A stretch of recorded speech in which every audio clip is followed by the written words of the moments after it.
Welcome to On the Rec Yard, Women's Prison Podcast, where we are live on the rec yard every Wednesday night. Hey, everybody. We're so glad to have you guys. It is Wednesday night, so here we are live on the rec yard. I'm Marci Marie.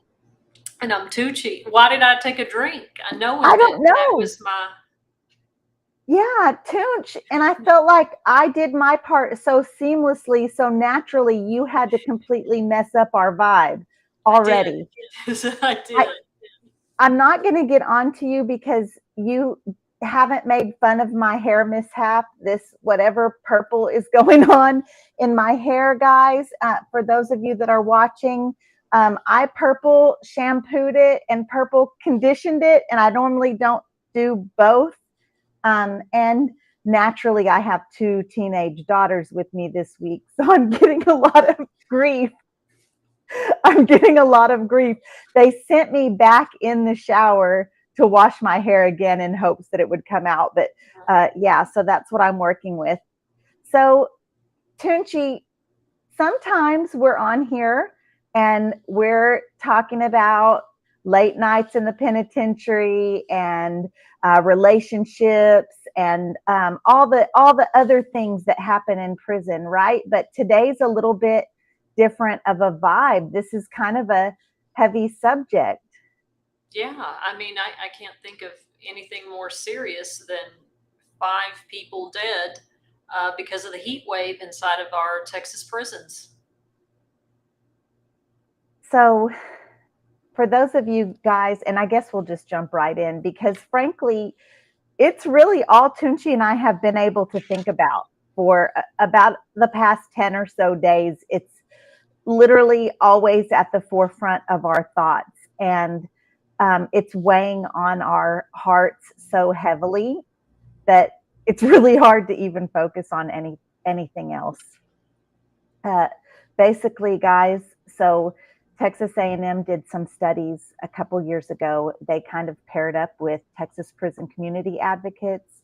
They did some studies that showed temperatures inside Texas prisons reaching 110 degrees all the way up to 149 degrees Fahrenheit inside of the incarcerated folks' living quarters.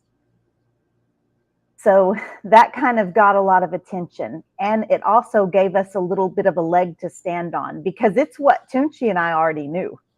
Yeah. We already knew. Yeah. We already knew that it was extremely beyond miserable. Miserable doesn't really cover it. You're in complete survival mode in that kind of heat. And Toonche and I have both seen officers, staff members, and ladies that we were incarcerated with fall out to a plethora of heat-induced illnesses. So what has happened is Texas had our first little heat wave, and it's looking like it's going to be a pretty hot summer, hotter than normal. And by July 1st, we had already had a significant number of lives lost in the Texas prison system that are most likely, not admittedly by TDCJ, but most likely caused by the extreme temperatures.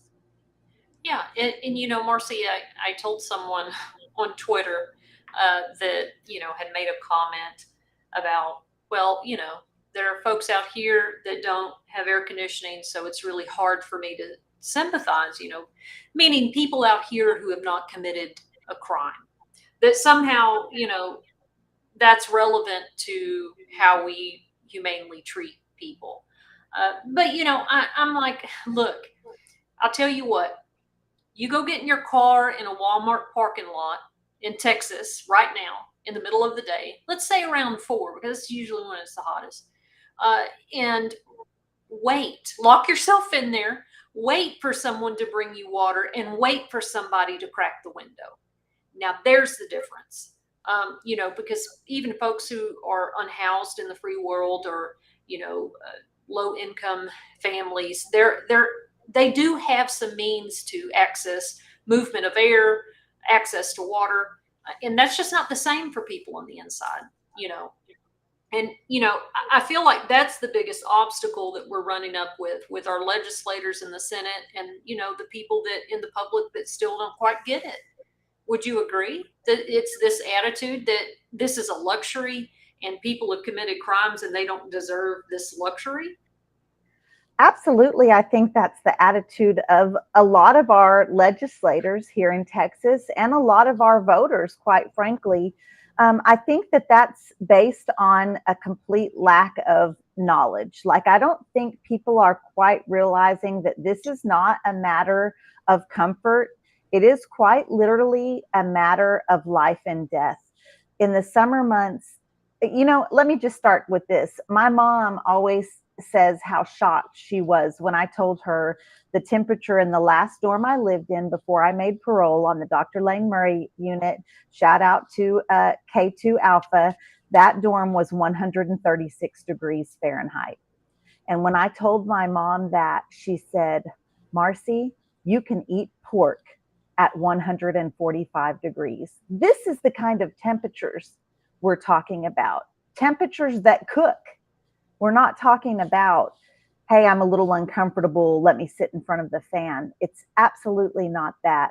The other thing is Shaquille Oatmeal, she always has the right comments, right? And she's talking about how the humidity just makes the temperature worse. And I was thinking about this. I recently, maybe it was before swimming weather here, and my daughters wanted to swim, and I ended up taking them to a sauna, a pool, a gym, right? And there was a steam room. So we swam, and then the girls wanted to get in the steam room. And I was excited. I had never even been in a steam room, y'all.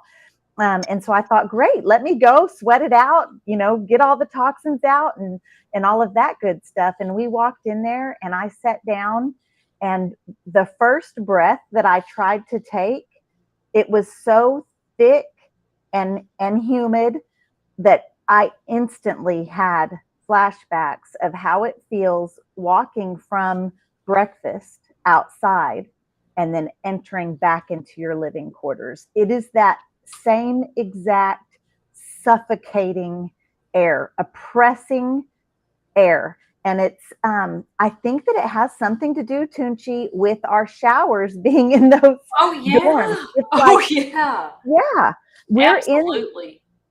we're in this building that is made out of components that hold heat. We're metal, concrete, brick. So when it's already going to be about 20 degrees hotter inside of those dorms. And then you add to the shower area and that constant kind of flow of moisture going into the air. It's, I don't know the words to describe. Some people compare it to going into a hot car, and that's pretty accurate. The way that you sweat. We did a hot car challenge last summer. Texas Prison Community Advocates started that, and I did it. I put a TikTok out there. We got lots of responses from that. And I think that people's phones weren't lasting. Like, it was for the challenge was to stay 7 minutes in a hot car, and people's phones were dying. The phones couldn't last. That's what kind of, yeah. That's the heat we're talking about, and we have laws in this state that you can't even leave pets or animals in vehicles unattended, especially during the summer.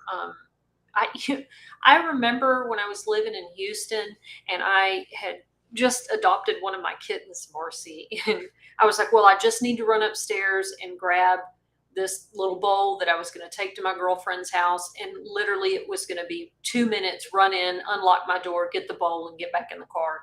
In the time that I was in the kitchen getting that bowl and turning around, my neighbors were banging on my door, and they were insanely furious that we see. And I had rolled down my window halfway, and because she was in her little carrier, I said, I literally was coming into my house for 2 seconds to grab a bowl, and I was heading right back out, and they were screaming at me. And this was when I first gotten out the first time, And I remember thinking, I was driving to my girlfriend's house, I was like, man, if people could only care about the people on the inside, just a fraction of that, we would have had air conditioning in our prisons a long time ago. I think Shaquille had asked earlier, why do we not have air conditioning in Texas prisons? And we haven't for many, many years because it was that old idea that, it's a luxury. We're not going to waste money on that. And these buildings were built way back when. They weren't fitted for air conditioning. But, as climate change is real, I know that's really hard for some people to hear. I don't know why. I've never understood that. But that's rooted in science. That's real. And as it gets hotter and hotter, it's just not the same type of heat. And we still are dealing with those old attitudes about that this is luxury. And Texas had a surplus this session of billions of dollars. And this would have been a drop in the bucket, Marci, to allocate money to air condition the rest of these units. And don't be fooled. And we tell reporters all the time, don't be fooled when they say that there are units that are partially air conditioned. Well, what that means is that medical's air conditioned, admin is definitely air conditioned. Um, you know, I think I'd sent you that video one time of one of the wardens that retired from Hobby, and they were celebrating her birthday, and the coach from the Lady Bears came and celebrated her birthday, and they're touring the unit, and oh, I just want to be just like her. And it was in the summertime, and at the bottom of the screen it had the time and the temperature that the segment aired, which they had been there earlier in the day. And I was furious. Like, fuck you, lady. I know you told me not to use profanity on here, but I'm sorry. It was like, fuck you, celebrating your damn birthday while those women are cooking inside of those cells. It's just that weird, like, disconnect, a total disconnect.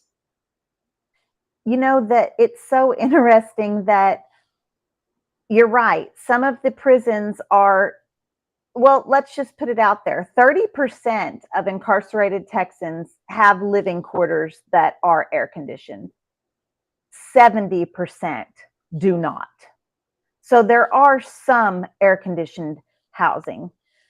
However, on the Dr. Lane Murray unit, and now they do have one dorm that's housed, but while I was there, no offender, inmate, however you want to say it, housing had air conditioning. But if you looked online, it said air conditioned unit.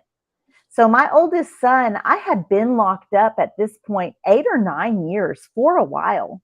And he came to visit, and that's a whole nother thing, right?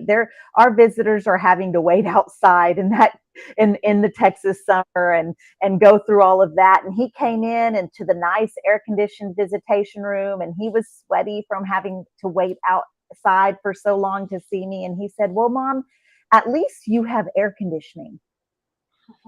And I said, "What, baby?" And he said, "Well, at least I saw online, at least you have air conditioning because it's so hot." And I said, "Oh, baby, we don't have air conditioning where we live or where we work." And he couldn't believe it. It seems unbelievable. Right. Yeah. That same thing that you're talking about, I remember Representative Sherman sharing a very similar story about he had been at a unit, and he was there for some other event, but he was there to check on the heat. And one of the ladies, she shook his hand and she was like, "I'm sorry, I'm sweaty. I'm so sorry, I'm sweating." And he was like, "Well, wait a minute. Here's a person that we're having do all this labor, and everywhere on the unit is air conditioned, but except the place this woman lives. But she's out here." Oh, she was one of the HVAC girls. She was one of the maintenance girls. So she's fixing all the air condition breakdowns on the unit in the admin building, but her housing unit didn't have air conditioning. And he said, "I just thought that how cruel is that? That we can use your labor to fix our ACs for our offices, but you can go live in it." It's very ironic. right? It's very ironic that people that keep the prisons running are still not enough of an asset to be taken care of health wise.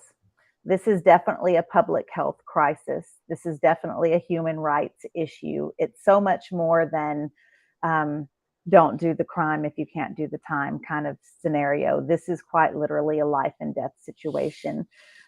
This somebody's watching us on Facebook. They said they were at Lane Murray 10 years ago. 10 days ago. They were at the Lane Murray unit 10 days ago and was denied access due to the death of an inmate.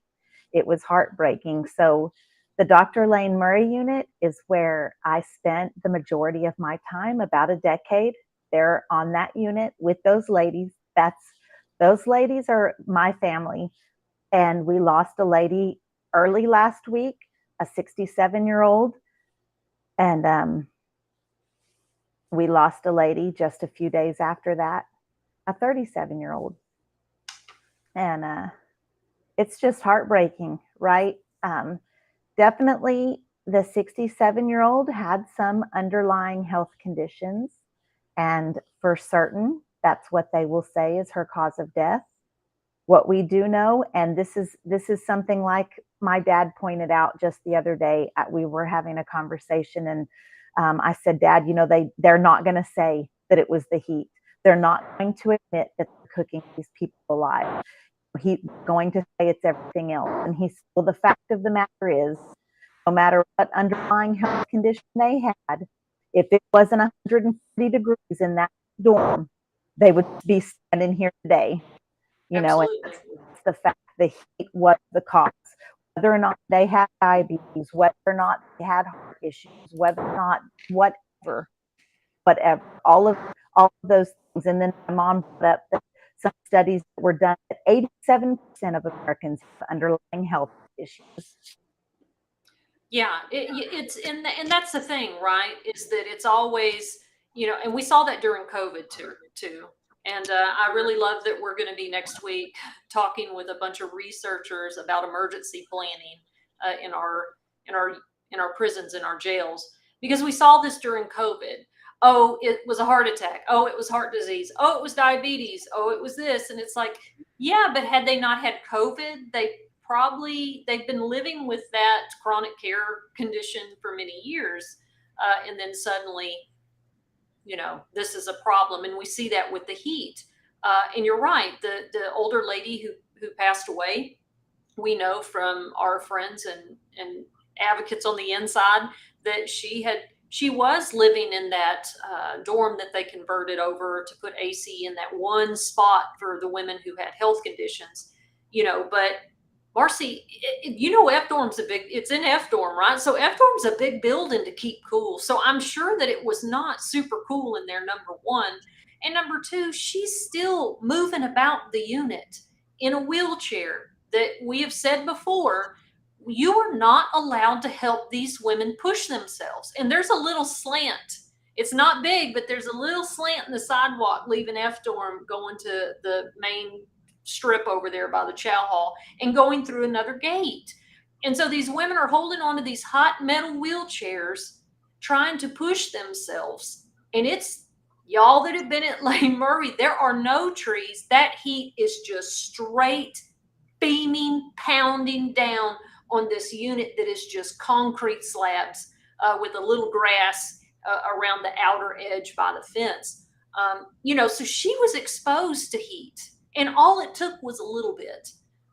And people don't realize, I didn't even realize this. When I was working at Goodwill when I got out, and I was outside on the back dock taking donations and trash, I thought, well, I've been to prison. I've lived in the heat when I was at Riverside. And, I thought I knew all the symptoms to heat exhaust. And Marci, I was like, and I wasn't out there long. And I'd had water and I had something to eat. And I just kept pushing it. And my dad had to take me to the emergency room because I had heat exhaustion. And they were like, ma'am, you barely have any sodium in your body. And I was like, well, I didn't feel sweaty. Well, that's a symptom, right? You've stopped sweating. And I learned, just just how serious a little bit of intense heat can really be on a human body. And we tell this to the people that contact us. When the girls call me, I'm like, look at me, listen to me. This is serious. 2 women have died at Lane Murray, 3 other men. You need to take this serious because, on the unit, they make them, oh, well, y'all drink some water. And they downplay it. So Well, I still try to keep people like this. No, this is serious. Well, the staff absolutely downplays it. They say things like, "I'm here sweating too. I'm in it too. You don't hear me complaining." But the fact that it's quite different when you don't ever get relief, right? So staff members, yes, staff members are suffering also. TDCJ itself admits that they've already had to give medical treatment to 9 staff members beyond basic first aid because of the heat. And then they admit for 5 incarcerated individuals. Now, Toonche, what I found interesting about that is that incarcerated folks in Texas outnumber staff 7-1, yet they had 9 incidents of TDCJ staff members needing medical treatment and only 5 of no. What that tells me is either they're not reporting it or our people aren't getting the help they need. Yeah. Probably both. Right. Right. Because I believe what was told to us about Elizabeth's passing is that she was told to go back to her cell, put a wet rag on her face, and turn the fan on. And it was obvious that she was demonstrating heat exhaust, heat stroke symptoms. And I had told you earlier this week, I was like, if in the middle of a crisis, they're still not treating this as an emergency, my God, like what else is it going to take? I was just thinking about, so Elizabeth Haggerty, she passed away last Friday on the Dr. Lane Murray unit. She was otherwise healthy. She was scheduled for release the 1st of August. So just weeks before she was scheduled to be leaving prison, she writes home electronically and says, "The heat is awful. It's hard for me to breathe. Can you please send me an e-com?" She's talking to her mother-in-law. "Please send me an e-com." She's not asking for snacks. She's not asking for food. She says, "Please send me water and Gatorades," because she felt like she was dehydrated. So this was the day before she passed away, the day before, one day before. The other death at the Estelle unit, John Anthony, he was 36 years old. He had talked to his mom just hours before, and he talked about the stifling heat. So with that situation, he was in cell block housing. He was in single man cells, and someone there on his block was able to contact his mother, and he said that John had been saying he didn't feel well. He had been complaining to the officers, and in response to the complaints, when it was time for the cold water to be passed out, they filled his cup up with cold water and set it down on the floor in front of his cell where he didn't have access to it. And this sounds unbelievable if you have never seen it. Toonche and I have seen it. We've seen it more than once, more than twice. We've seen it more than 25 times, this type of retaliation, when basic needs are held hostage, or basic health, things that you need for basic health. I wanted to answer this. They're asking, could y'all take cold showers? So I'm wondering, Toonche, if you just want to talk real briefly about how we got those provisions, the lawsuits that happen. Yeah, so there was, I believe it was the PAC unit. I know that's the unit where the elderly gentlemen and the men with disabilities are. They have filed numerous lawsuits concerning the heat during COVID when they weren't providing the things that they needed. And so Texas has been in continuous lawsuits about the heat for years. We've gotten some success, and some of that success is, making sure that there's heat policy directives that, hey, during these months, you're allowed to wear t-shirt and shorts in the day room. You're allowed respite areas, meaning, hey, officer, I need to go to the designated the spot in the chapel or in education where there's air conditioning, and they have to take you. Now, like Marci said, we know that that is on the whim of the officer, especially if you've pissed one of them off for whatever reason, may not even be valid for whatever's going on in their mind. And so it's up to them if they're going to take you to those areas. And ice water in the coolers. Every hour, they would send people out to go get ice, and then some of the units have ice crews that come around. But cold showers too. So especially if you're in a cell block, you can request to have a shower. I need a cold shower. If you're living in the dorm, you have access to the showers. But here's kind of the catch to the shower thing. If you're at Mountain View or Riverside, those nozzles on those showers, you can control the temperature.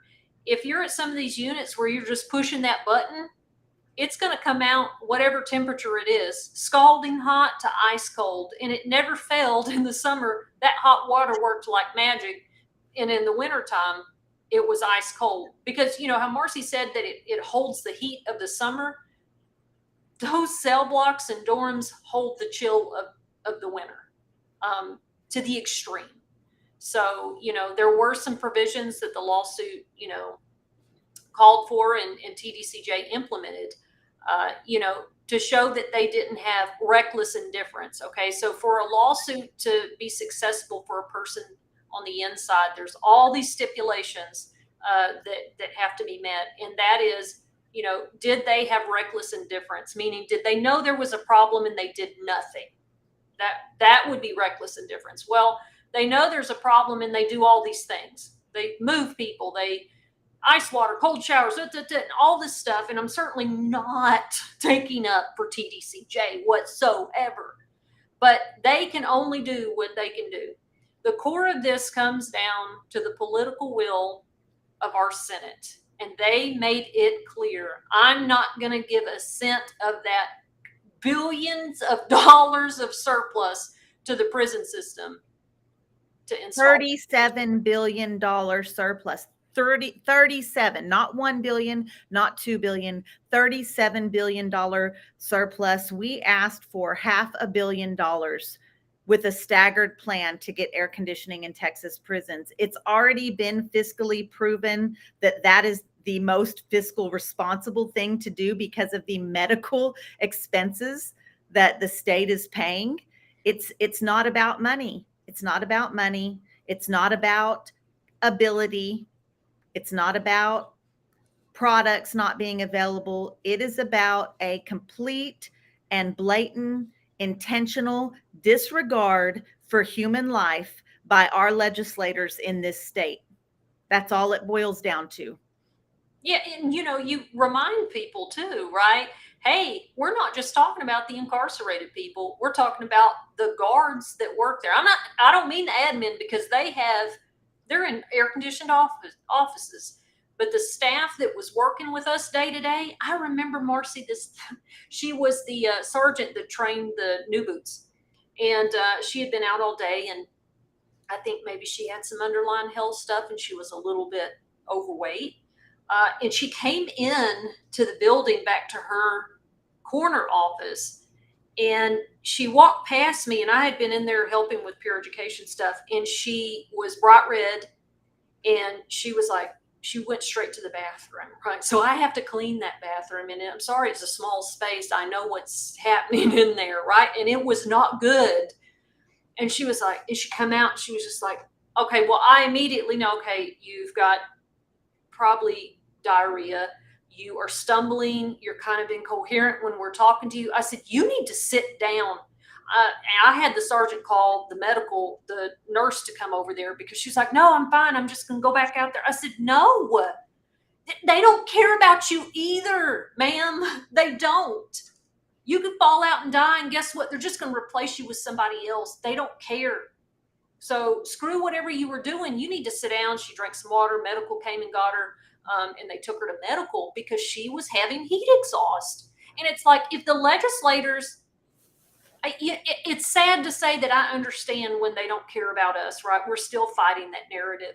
But damn, you don't even care about state employees or their families, because they're also experiencing this. Yeah, it's very apparent that their priorities are nothing to do with the health and safety of their employees or of the people that they are in charge of their care. They've made that very blatantly obvious for certain.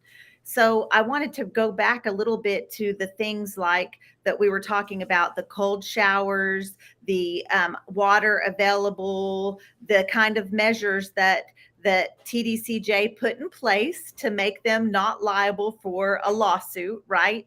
And those things are great in theory, but like Toonche, like you said, it's not happening the way that it's supposed to be. And one of the main reasons that those policies aren't able to be in place is because of the short staff. Why are the prisons so short staffed? So there's a whole bunch of reasons, right? But this time of year, it's quite easy to see why no one would want to work in the prison system in 125, 135-degree weather. Exactly. And they've got gear on, they've got, vest on, especially the officers that work in cell block and ad seg. They've got all that heavy vest and equipment on. Certainly. I mean, and I want to say this is that we're watching a lot of this happen at Lane Murray. And of course, I don't want this to happen anywhere else, but I'm looking at Hobby, which has notoriously been known for its violence and its heat. It doesn't, I think it only has one dorm. The rest is cell block, and none of that is air conditioned other than, again, their education, their admin. And, I listen to everybody that calls me and reports stuff, and they have a hard time too, the heat, absolutely. But I feel like there's a difference, and I feel like the difference is Hobby has a legislator that shows up unannounced. Often. There are water coolers that are full, there are showers that happen, and we know that Hobby staff are known to be off the chain. Like, it's not that they're more compassionate. I don't believe that at all. But I do see the difference of those things that they try to implement to mitigate harm. They're happening at units that have better oversight. Would you agree, or do you think, what do you think it is? Oh, no, absolutely. They're absolutely happening where there's more accountability. That's with everything, with every policy that TDCJ has in place. And you and I have both been on the unit when they knew someone was coming to visit, either somebody from Huntsville or news or anything like this. And man, they went to such extreme as to even repaint. The paint crew was here putting fresh paints of coat hours before visitors arrived. So absolutely, that has something to do with it. And we can't not talk about Representative Sherman popping into the Hobby unit recently, for sure. We can't not talk about that. And let me just say, because I did a video just talking about him hopping into the Hobby unit and drinking out of the water cooler, which for someone that's incarcerated, that has been incarcerated, we know that that's kind of a big deal, because we're often looked at in a disgusting way by staff members or people that aren't in white with us, right? So it spoke to the women that saw him do that. So I had just made a video, but I had a lot of men comment on that video that maybe I'm more passionate about the ladies. Definitely, I took the deaths on my old unit way more to heart, but it's because I know those ladies that are dealing with Right. it right now, you know? So I definitely am more sensitive to that. But when we're advocating for safe temperatures in Texas prisons, we're advocating across the board. Right. You know, it's all the way. And Representative Sherman is trying to get legislation passed for all prisons, not Right. just for women. But I found that odd that people kind of took that to heart that he visited a women's prison. Why do you think that people pop in at Hobby more often? Location? Well, Marcy, I think it's because it's just it has such a history of, you know, the water has HB pylori in it often. It's disgusting. It's broke down. It's chronically understaffed. It is the hub of violence other than probably Plain State. I mean, I'm not saying that doesn't happen at Lane Murray, but Hobby has just always been a disaster, and it's only been in the past couple of years that, you know, with a new warden and, you know, some more oversight, that they've added a little bit more structure and oversight to that unit. The facility itself is horrible. It's terrible. I would venture to say that Lane Murray has more structural stability than the decrepitness of Hobby, but I think that's why. Well, and two, I want to say this: the seminary's over there. The women's theology school is over there. So that was a feather in the lieutenant governor's hat, and he often goes there for that reason as well. Well, definitely one of the things that we ask for Texans to do is to ask their representatives, number one, tell them that you want safe temperatures for all Texans, including incarcerated Texans, that you want safe temperatures in Texas prisons. And number two, ask them to visit an unair conditioned prison this summer. That's something that we're all trying to get our representatives to do. I'm going to see my representative's office tomorrow, and that's high on the list. And they're going to get to know me in that office Right. this summer for sure. Tracy says that she thinks the mobile cell challenge was a great way to bring us awareness, and that's something that TPCA does. Is they have a mock cell and it's heated. Sometimes in the summer you don't have to have a heater, right? It's this Texas sun heats it, and Yeah. it does feel that kind of oppressing air. It does feel that way inside of the mock cells. So those are some of the things that organization is doing to spread awareness. But we have lots of organizations working on this. It's probably the one thing, maybe this and second solitary confinement, that every advocacy organization in Texas, it's on their hot list, right? Because it's two very inhumane things. But when we start talking about people literally dying, that definitely gets the attention of all of the organizations. And we're coming together this on the 18th, July Yes. 18th. Several organizations. How many, Toonche? I don't Oh even my know. goodness, I 10 can't or even keep 12 or count. yeah, I saw lots of logos on that and on that flyer, but we'll be at the Capitol building on the South Steps at 10 a.m. for a rally. And then we're going to knock on some legislators' doors and talk about the heat in Texas prisons. We certainly need everybody. Numbers definitely count. So if you can be there, please come. If not, please share the information. You can go to me or Toonche's social media. Both of us have the flyers on there, and we're ready to go. Gosh, Rayanne says, what about the Ho Squad? Are they farming in this heat? Well, Marcy, one of the gentlemen that died in his 30s last week, was it last week? Yes. He was out mowing. He had a heart attack. And it just infuriates my soul. Who in God's name had this man outside cutting grass? Let the grass die. Let it die. But now we have a dead human being because some idiot sent him out to cut grass. And quite frankly, you know as well as I do that they have to go by summer hours. So I don't know, I don't know if he was a trustee or he was a yard worker, but yard workers in Host Squad are supposed to only work.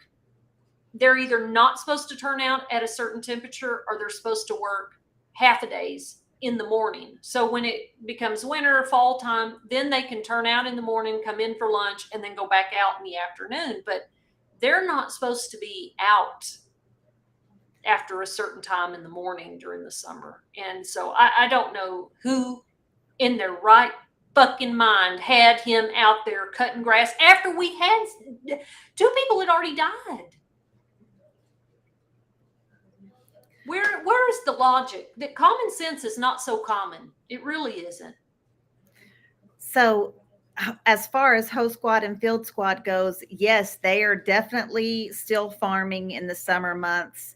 This time of year, they're picking corn and hauling bags of corn. A little bit later in the summer, they're hauling hay. So it's very physical, very hot work. One of my jobs when I worked in Field Squad was to be inside of the box trailer and stacking bales of hay. So people are passing them up to us and we're stacking them. So inside of that box trailer, doing very physical labor. And yes, we turned in at 11 o'clock. And it was because of the heat. So even though it was morning hours, it's still hot in Still Texas. hot. You know, at 9, 10, and at 11 o'clock in the morning, it's still very hot. So you go in, and let me just kind of describe that. If you live in cell block, you go in from Host Squad and you have to go to your cell, and the officer comes around and takes turns to pull you out to take a shower. Well, when you are pulled out of your cell to take a shower, you're taken to a shower cage that has, if I'm remembering right, it's 6. It might be 5, but anyways, 5 or 6 shower stalls. You're locked in this small cage. It's full of people in the shower and waiting to get in the shower. And if you thought it was hot, Yeah. if you thought you were hot in your cell, or you thought you were hot out there hauling those bales of hay, being in that shower area with all of those showers going, because one is cold, the rest are hot. And in that situation, you don't get to wait for a cold shower. If you want to shower, you have to get in the next available shower. There's no waiting. It doesn't work like that. The officer will send you back to the cell with no shower. So all of that hot water, steam. I mean, I just remember, and then getting in the hot shower, getting dressed, and then you have to wait in the locked cage, hot. I mean, it's just insane, right? It's insane. Carrie says that was at Gorey that incident happened. KJ was 35 and it was at Gorey. And I am remembering that that's correct, Carrie. But what an awful story. And then Carrie, and I'm sure you've noticed too, Toonche, the news, it's all over. Yeah. I mean, guys, it's all over. The fact that so many people are dying in such a short amount of time, like we had triple degree weather, and all of a sudden we have all of these deaths in the Texas prison system. It's huge. It's all over. Every news outlet is covering it. I talked to a reporter from France today about the Texas prisons and the lack of air conditioning inside of Texas prisons from France. Come on. Now, Abbott, sir, you ought to be embarrassed. How embarrassing is that? You look on social media, West Virginia reported it. Florida reported about the deaths in Texas prisons. Missouri reported about the deaths in Texas prisons. Oregon reported about the deaths. Social media people from all over the country talking about the heat inside of Texas prisons. And what are we doing as Texans? We're just standing by. Well, they shouldn't have gone to prison. These are the kind of comments I'm getting sometimes. You know, I did a video talking about, I did a video after Elizabeth Haggerty passed away, and my heart was just so hurt. I was in the hospital with my grandmother. My grandmother had some things done, and I was there sitting with my parents when I got the news, and it was horrible. I immediately went to the bathroom and set my little phone up at the mirror, and I did a video, and because people need to know, and I promise on that video, I bet out of the 500 comments or whatever it is, I don't really remember on that video, but out of all the comments, 10% of them say, well, it's real easy. Just don't go to prison, And I thought, Wait, what world do you live in? First of all, first of all, this doesn't even have to do with that, but we could get into that if you wanted to, right? About mass incarceration and the fact that our prison population has grown by 500% in the past 40 years. We could talk about all of that. It's a lot more complex than don't do the time if you, or don't do the crime if you can't do the time. But well, I mean, you're right, Marcy, and we've talked about that before. Is like, hey, when I was a 15-year-old kid in crisis, it didn't matter what you told me. That's why the death penalty is not a deterrent. That's why unair conditioned prisons is not a deterrent, or long sentences. When people are in deep mental health crisis and they're desperate, all of that doesn't matter. Deterrents don't matter. They work to some degree, right? Because everyday normal citizens know I don't want my freedom taken away from me. But the cruelty, the inhumanity is not a deterrent ever. And I just don't know how this helps anybody on the inside feel valued and cherished and all those things that we lacked. Most of us really lacked when we went into the system. No self-esteem, just a mess. I don't believe anybody loves me, so why should I love anybody? Just really mentally ill, broken people. So I'm supposed to go in there and be rehabilitated and come out a better, stronger person. And somebody said on one of me and Maggie's videos about the horrors of Plain State, well, it looks like it worked. No, ma'am. I survived and thrived despite it. Many people do not. This is not what healed and restored myself or the people that are in our friends and our advocates. It was other people showing us that we were worthy to be treated as human beings and having all the wonderful services that are person-centered, strength-based, trauma-informed. That's what helped me thrive, not the deterrent of I don't want to cook inside of an empty cell. Right. Yeah, that's exactly right. I mean, we've talked about it before. People that are in prison, for the most part, they were broken before they got to prison, and our communities failed them, frankly. And then they go to prison, and more trauma is put on them. And then they're expected to come out of prison never having dealt with any of the issues that led them to prison or Right. any of the trauma that they endured during their incarceration.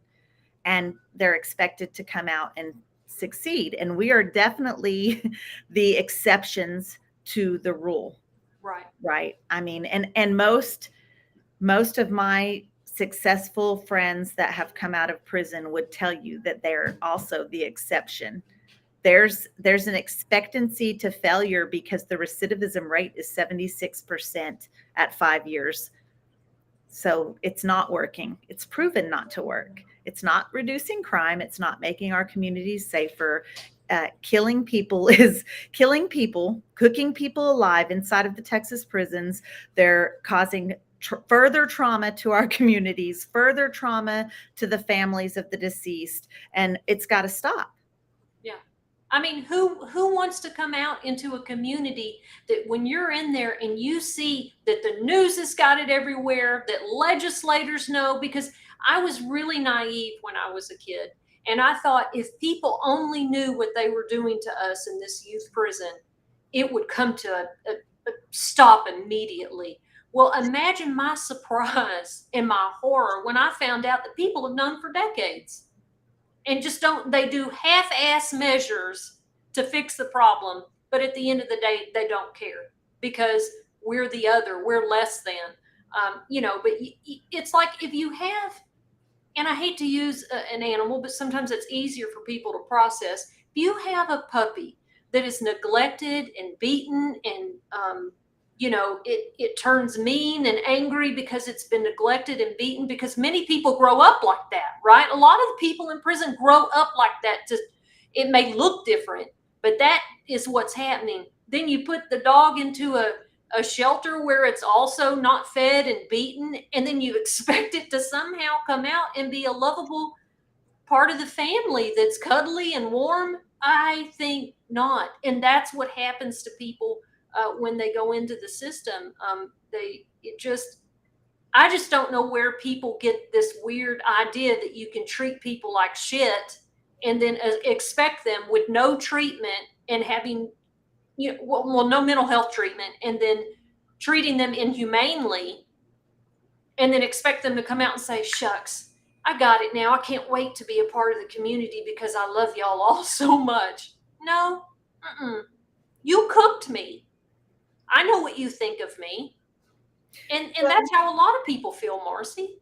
well, a lot of people do feel that way, and it's easy to feel that while you're incarcerated because you brought up animals and just the fact that we know that the pig farms have climate control. They don't have air conditioning, but they have an exhaust system that pulls hot air out Yes. of their living quarters, and they have a mister system in front of the fans to drop the temperature by 20 degrees Yeah. in their living quarters. So can you imagine being incarcerated in, and I can just only say from my experience, I was in Gatesville, Texas, next to the pig farm where we would have to go and work and shovel pig caca, and seeing these pigs that had climate control and we had nothing. Pigs that Right. were being raised for slaughter. And I'm not saying that pigs don't deserve that. I'm not Right. saying that. Absolutely. What I'm saying is it very much what felt like a big slap in the face. And it very much let us know that we were thought of as less than the pigs. And I want to get to why I think Texas and most southern states, possibly the whole country, but I can speak for southern states on this, why they devalue the human life of the incarcerated population so much. And I honestly think it goes back to when the 13th Amendment abolished slavery, except if that person had committed a crime. Then, and we can't get into all this right now because we only have 7 minutes or so, but then the Jim Crow laws. So all of these laws are written to incarcerate the freed slaves. And then it just passed the power from the slave owner to the state. Well, now there's just numbers. And it was they did convict leasing. They leased prisoners out to work sometimes the very plantations that they were freed from. And it's that set of mind. Well, now their life is not as valuable because they're easily replaceable. Right. Their work is, there's so many of them, it's very easily replaceable, and their lives were so devalued that they found a mass grave in Sugarland Yep. full of inmates that had passed away, that they didn't even have the respect of any kind of proper burial and cremation. No, just thrown in a mass grave, unidentified. I mean, it's just that same mentality. We haven't come that far from that mentality. Yeah. You're absolutely right. And the justification is, well, you broke the law.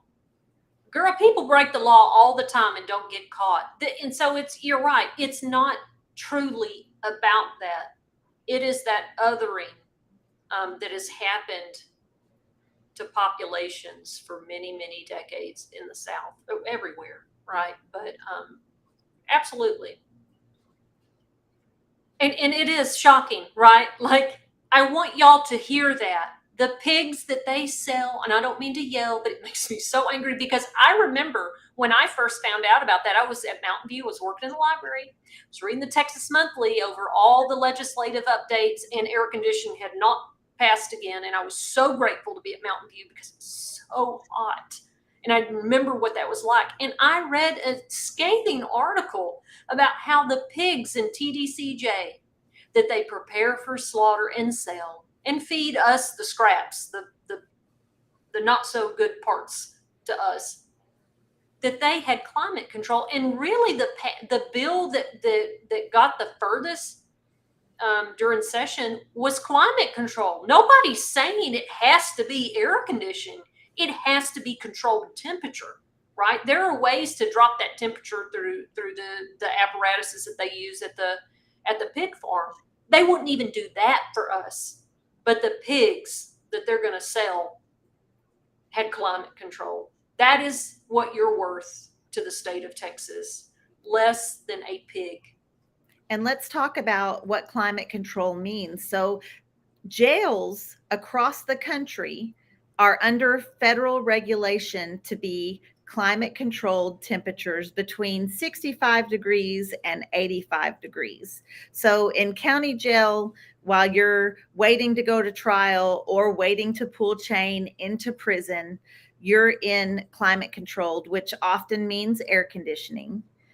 And so Texas jails, they have that. And then that there's not any kind of umbrella legislation over the prisons. Right. So people, Toonche, you had brought this up. People are coming from air conditioned, sometimes cold, because I remember being quite cold in county jail with that air conditioning, straight into the people that are going into the prison system in July and August into these hot boxes, and the shock that that does to your body and to your system.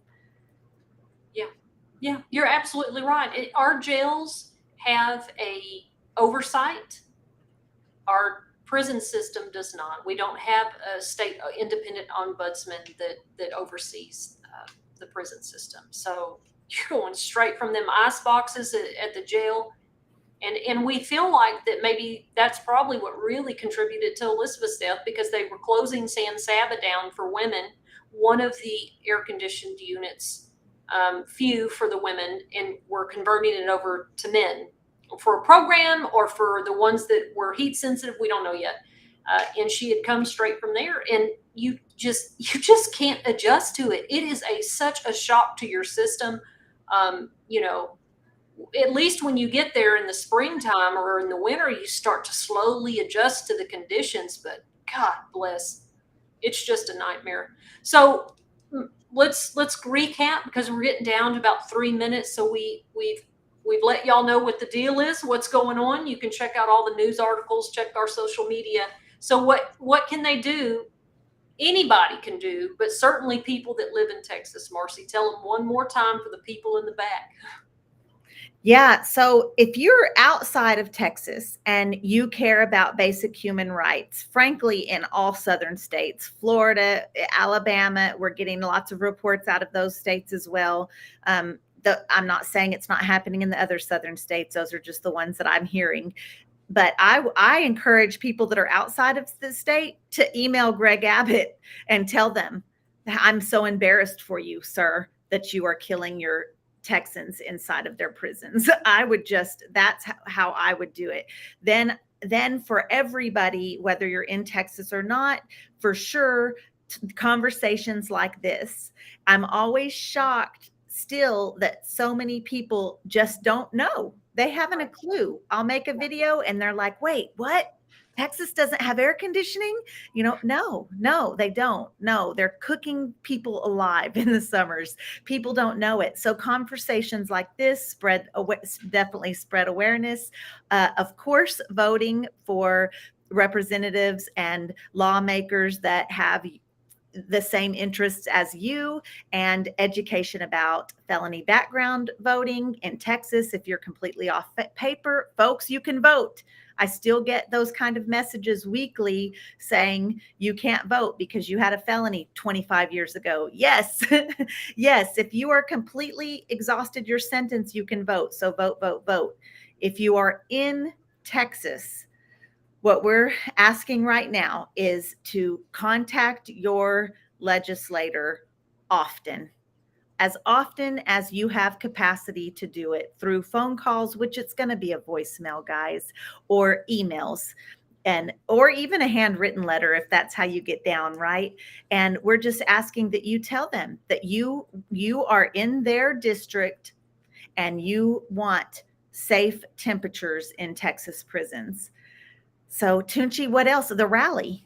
The rally, y'all, please, if you can't make it, please share it far and wide. We will be at the Texas Capitol in Austin on July 18th at 10 a.m. We're going to have a press conference and a rally.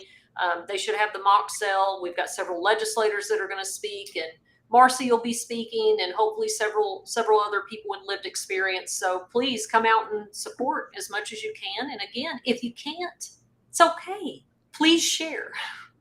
Yeah, and I was going to say that, Toonch, that's another thing. When you come across a news article talking about the deaths in Texas prisons because of the heat, post that on your social media. Send it to your friend. Share those. If you come across one of me and Toonchi's videos and we're talking about it, share it, like it, comment it. All of that will push it out to more people. And we appreciate that more than you know, because that's really the heart of it. It starts at awareness, is people have to know there's a problem first. That's right. And I do want to share this too, because I put it on Twitter. If you have loved ones in Texas prisons right now, have them call you, write you as often, go see them as often as you can, check on them all the time, and tell them, hey, if there's something going on at the unit, somebody's sick, somebody died, let me and Marci know. Let somebody at an advocacy agency know, because TDCJ will try to keep that as quiet as they can. But once we find out, we get in touch with media contacts and they ask some questions. And, that's really how this gets exposed. Just the more we shine the light, the more darkness dispels. So please don't hesitate. And any ministries like Hannah Overton's Sendeo ministry, Pamela Bryant has a great ministry. There are all kinds of ministries that take in cups that will hold cool water, cooling towels, soap, anything to give them a little touch of relief. And remember, it is so important for the people on the inside to know that there are people in the community that love them and care for them. It doesn't matter what they did, that we're here for them. So please continue to share that as well. Tunchi, I think that was beautiful final thoughts. Do you have anything else for today? Well, it's been heavy. It's been tough. You and I, and certainly the women that we work with, it was a big blow. It makes us feel helpless that we can't just go load them up and take them home. The girls that we know in Gatesville, but we'll get through it. We'll get through it together. And I love our community here every Wednesday night. So I appreciate all of you. I appreciate you guys too. We had a great turnout on the live, and I know that there will be some people listening and people watching later also. And just know that you are all appreciated by me and Toonchi. We love you very much. Thank you for being a part of this. And we will see you same place, same time next Wednesday night, live on the Recyard. And I felt like, Toonch, do I have an ending? I don't have an ending. We haven't got the ending right. I mean, we still can't get the beginning right, but we're going to get an ending. Yes. Hey, y'all, make sure you show up next week, because I think we're going to spill the tea on us traveling together. It'll be a fun time. We're going to Colorado. We may share some embarrassing stuff and some good stuff. So make sure you're here. Yes, yes. We'll see y'all next